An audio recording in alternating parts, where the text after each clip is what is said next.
I believe in God, the one true creator of the universe, and I steadfastly follow the teachings of Islam. Islam teaches that Allah is the sole sovereign of all that exists, and everything, both in this world and beyond, unfolds according to his divine will and wisdom. While Carl Jung's experiences and views, shared in this video, offer intriguing insights, they do not align with the Islamic understanding of the world. Jung explored spiritual phenomena, yet I believe that true guidance and understanding can only be found through Allah. His existence is irrefutable, and the entire universe operates under his divine law and order. While this video may reflect personal experiences, I acknowledge that true faith is found in submission to Allah alone, seeking his guidance through the Quran and the teachings of Prophet Muhammad.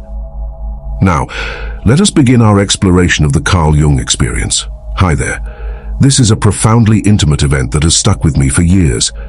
I've never believed in God or a higher force, but I've learned that certain things are inexplicable. I witnessed something that altered me forever as I was dying. I can't explain it, but it made me understand something incredible. My life was going to end and I could see it happening. My heart attack followed my leg break. A scary mix of circumstances led to an out-of-body experience.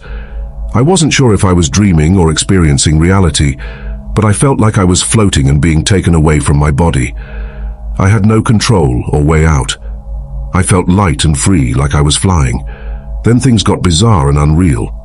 I saw Earth shining below me. Everything I saw was lighted by a beautiful blue light throughout the countryside.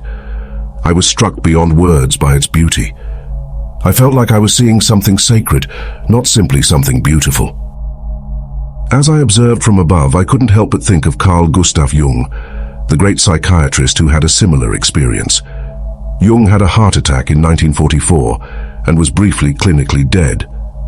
Like me, he felt separated from his body and saw visions that transformed his worldview. Seeing Earth from above was a highlight of his journey. His description of looking down at the continents and oceans from 100 kilometers above was like being in space. His view of Earth was so different from ours that it seemed few could see it. Yet Jung's visions went him farther. After staring at Earth, he was pushed into space. He observed a gigantic rock-hewn structure, possibly a temple, floating in the void. Mystery surrounded this old location. He believed that if he entered this temple, he would discover the meaning of his existence, the mysteries of the world, and the solutions to all his unanswered questions. The temple seems to have all existing information. He was ready to enter when something stopped him. He was barred inside. He saw his doctor instead. This doctor's dazzling light carried their silent communication. Their minds mingled, and Jung knew immediately that the doctor had a message for him. He should stay alive. He'd return. Jung saw this as a discovery and disappointment. The temple symbolized all he wanted to know about life, yet he was instructed to return and live. Jung was frustrated when he woke up.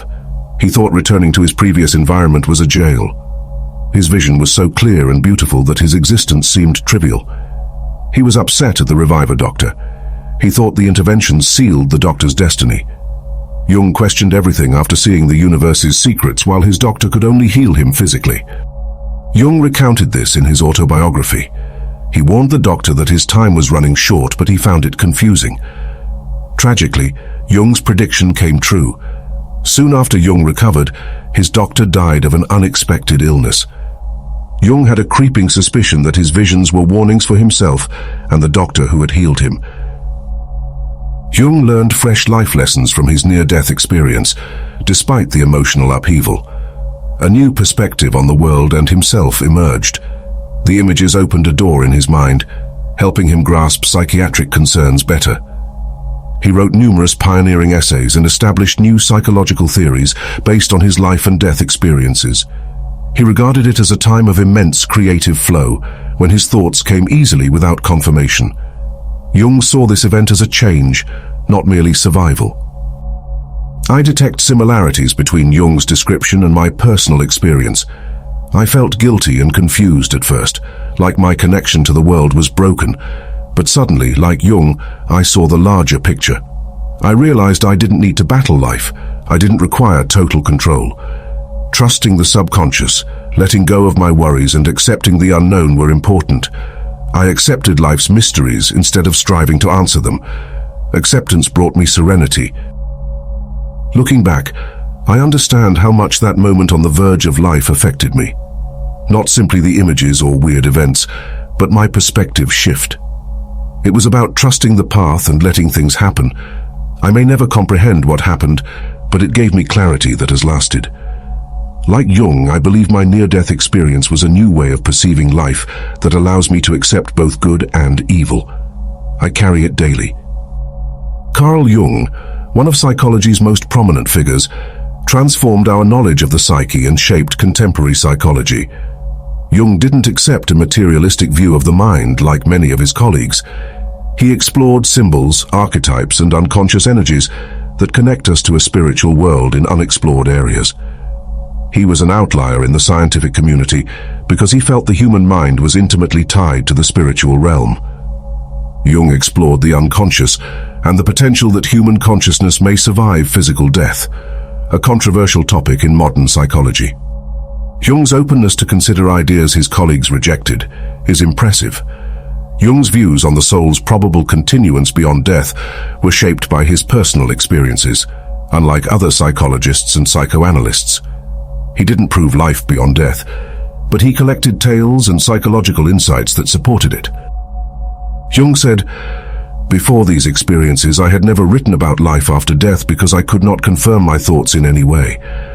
But now, I feel compelled to voice my opinions on the matter, even if it turns out that I was wrong. I feel like I'll lose something truly significant if I don't speak out." These words show Jung's shift from skepticism to intellectual courage, driven by personal experience rather than academy. His thoughts appeal with many, especially those who have experienced comparable mystical or transcendent experiences, because of his sensitivity.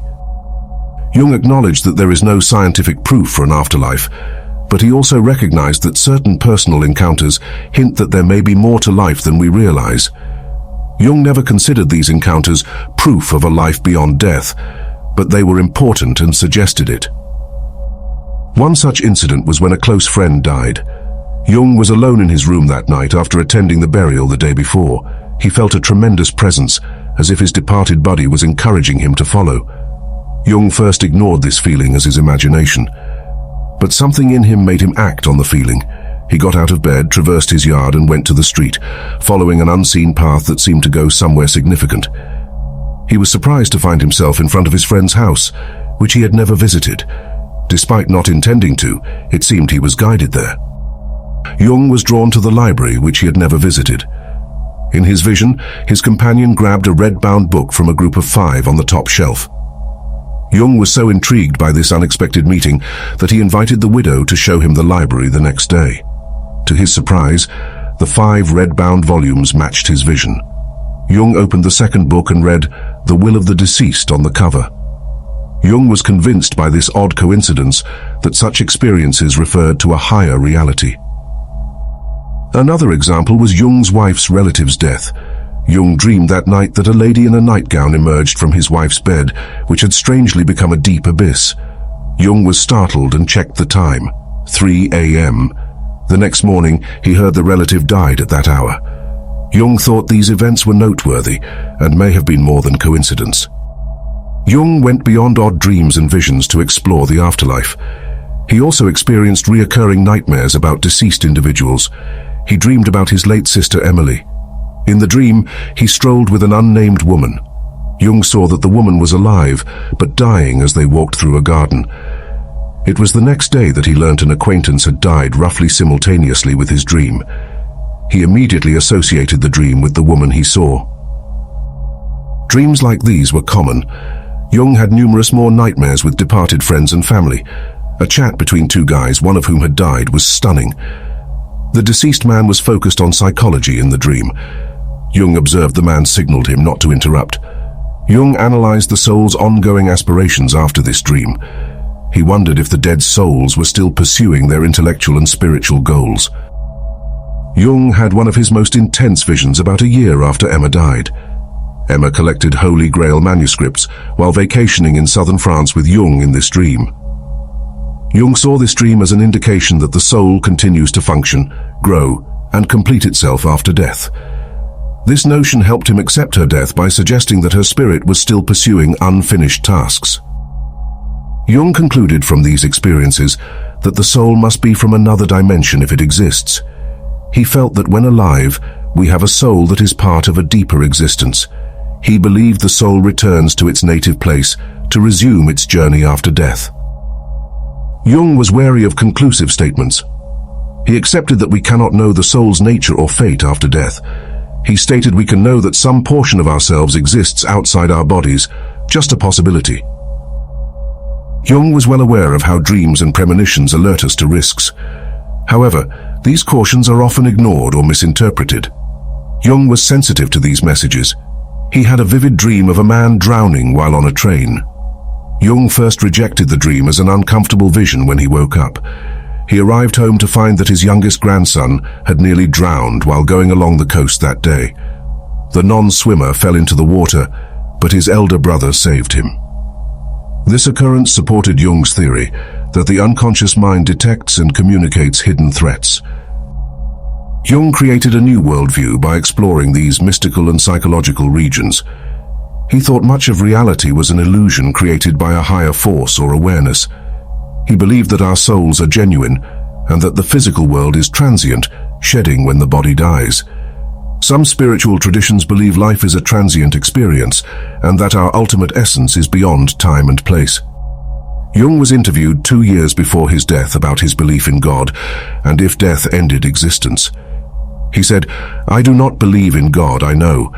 There is a fundamental difference between belief and knowledge. I also know that death is not the end, because certain mental events transcend time and space. Dreams, visions of the future, and similar phenomena exist. Only ignorance can deny them.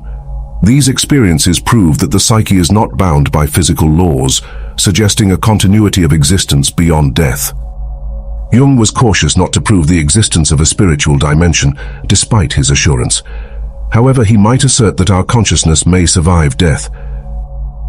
Jung's thoughts on near-death experiences and the afterlife illuminate his worldview. These encounters shaped his concept of life and death, but they cannot prove God's existence. Jung thought that trust in God should come from personal experience, not mindless conviction. Perhaps his insights allow us to examine our beliefs and seek solutions to life's most important issues. We appreciate your patience. If this video was helpful, like and subscribe to the channel. Your support is much appreciated. Enjoy your day and thanks for watching.